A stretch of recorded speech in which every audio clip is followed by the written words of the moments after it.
Okay, I am Gary Danko from Restaurant Gary Danko in San Francisco, and welcome.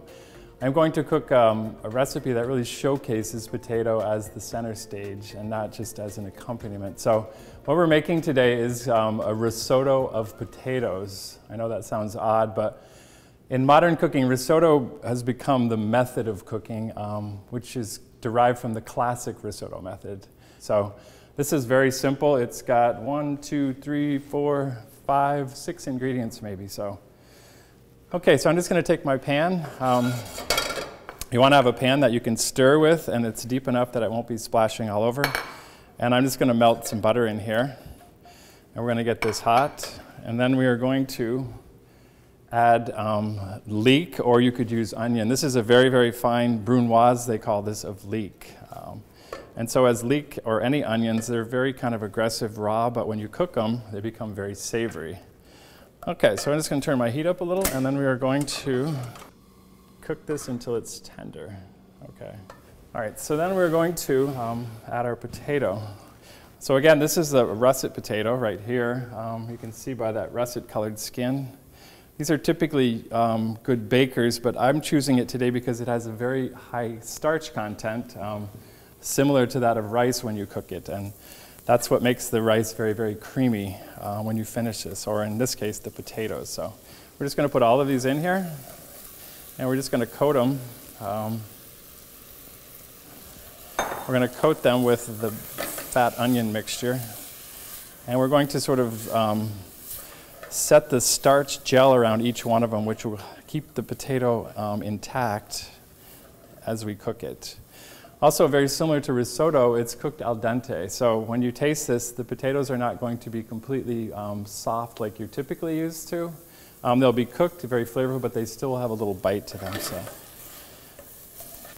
So basically we have about a pound of potatoes. We're going to add about 1/4 of a cup of wine. And this puts in, this is a dry white wine, so it puts in a nice acidic balance to this, which counterbalances the cheese and the butter when you get in there. So this one we just cook down until it's dry. And again, you have to just stir your potatoes occasionally just to make sure they're not sticking on the bottom.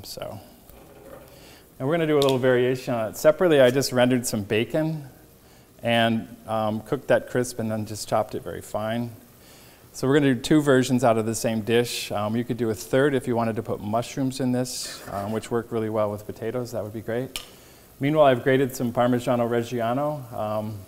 This is a dried cheese, very delicious, very flavorful. We have a little bit of salt, chives, and then some black pepper, and a little bit of butter to finish. So it's important just to speed up the process that you have your stock. This is a chicken stock. You could use any other kind of stock or broth that you wanted to. Okay, we're just stir, and we're going to just turn this down. With potatoes, you don't want to have too high of a heat, particularly when they're this small, because it will tend to blow them apart. So you want to just let them simmer. And again, you don't have to stir it constantly, but you just have to check it occasionally until it so it doesn't stick, basically. So we're going to bring this down a little. And I'm going to keep tasting my potato doneness here. I can tell you they're not done right now. They're still very crunchy. All right, also a little secret that I use for flavoring a risotto or the potato risotto is that I bring my stock up to a boil, and then I add enough salt to it so that it tastes like pleasant, like you're eating a properly flavored soup.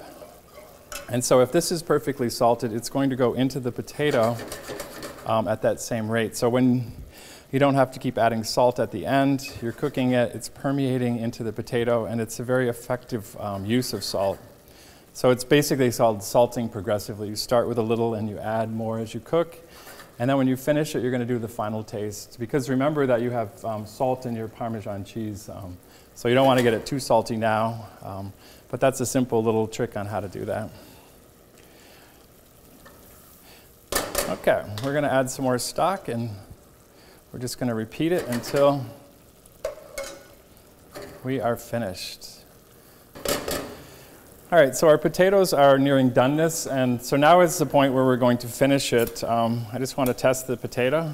You can just put it between your finger or have a little taste there. So now is the finishing, and this is very classic to the risotto.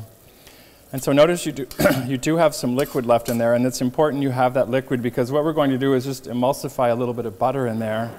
We don't want to boil it after the butter because you'll take away that nice fresh butter flavor. And then we're just going to put a little bit of cheese in it. That cheese and the starch of the potato are going to make this very creamy and very delicious. So, and again, this is simple 5 or 6 ingredients that, so we're just going to stir, put all the, when the butter all disappears, we're then going to put in some grated Parmigiano Reggiano. You can do like a tablespoon or 2, however you want. All right, and you're going to see this become creamy. We're going to take this off the heat now. And we're just going to spoon a portion worth into the bowl.